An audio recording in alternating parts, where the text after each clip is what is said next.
The comic X-Men, Devil in the House presents itself as a horror story, and it effectively is one.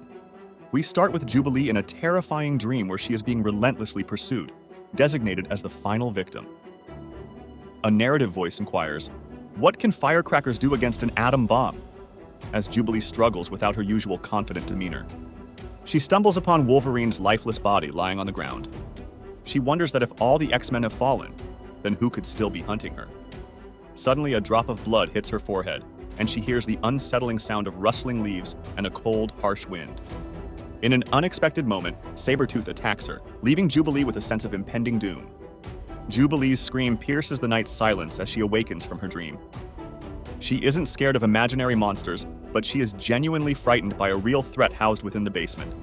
Sabretooth, a dangerous entity held by Professor X.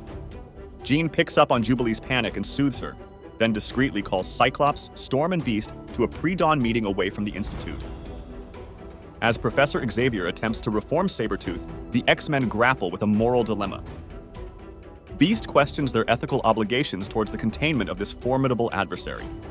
While Cyclops aligns with Xavier's judgment, trusting the mentor figure deeply, Jean challenges him, asking, "Why, Scott? Because that's what we've always done?" She finds herself unable to simply accept his assurance. Without the Phoenix Force, Jean Grey embodies transformation, evolution, and the reconstruction of one's identity. She has long outgrown the young girl who first entered the Institute's gates, and her direct confrontation with Xavier is marked by visible anger.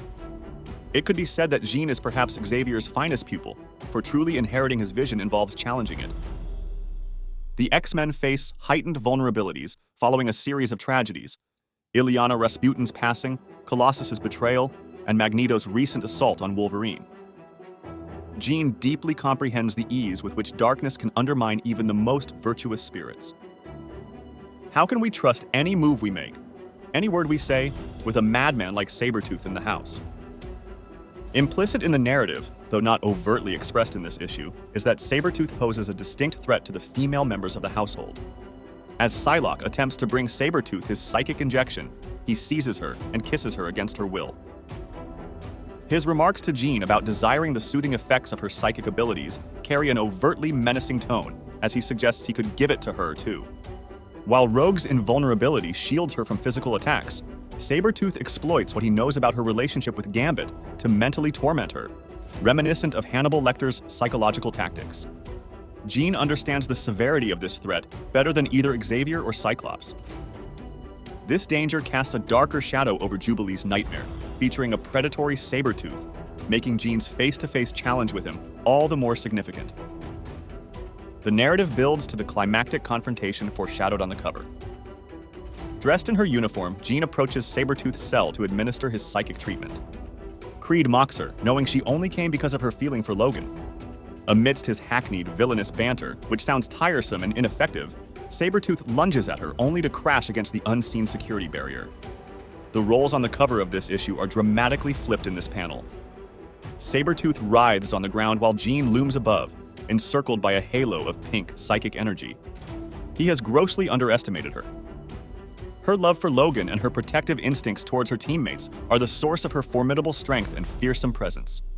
Jean has a defining moment captured in the powerful declaration, "You're a firecracker, Creed, and I'm an atom bomb."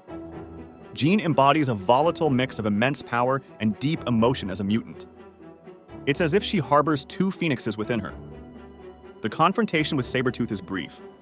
Jean effectively neutralizes him with her telekinesis, tossing him about his cell before he can even react.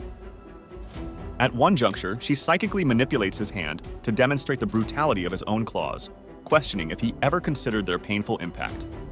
Jean, who once craved power as vast as a star to satiate her, shows the formidable resolve beneath her fiery exterior, demonstrating how effortlessly she could end Creed's torment or force him to endure the suffering he has caused others. While other X-Men might find satisfaction in simply overpowering Creed, Jean delivers a deeper psychological strike. She challenges him to confront his actions and better himself as he lays defeated before her. Now aware that she isn't intimidated by him, does he possess the courage to face his past and amend his ways?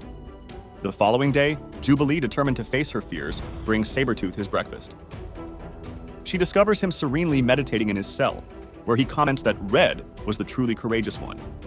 As Jean steps into a new chapter of her life with Scott, she not only faces down a murderer, but also presents him with the choice to change, whether he takes it or not. As one of the mightiest mutants, Jean Grey balances a fiery temper with a nurturing heart, using her powers to defend those she loves, all while navigating the turbulent waters of human emotions like anger, doubt, and fear.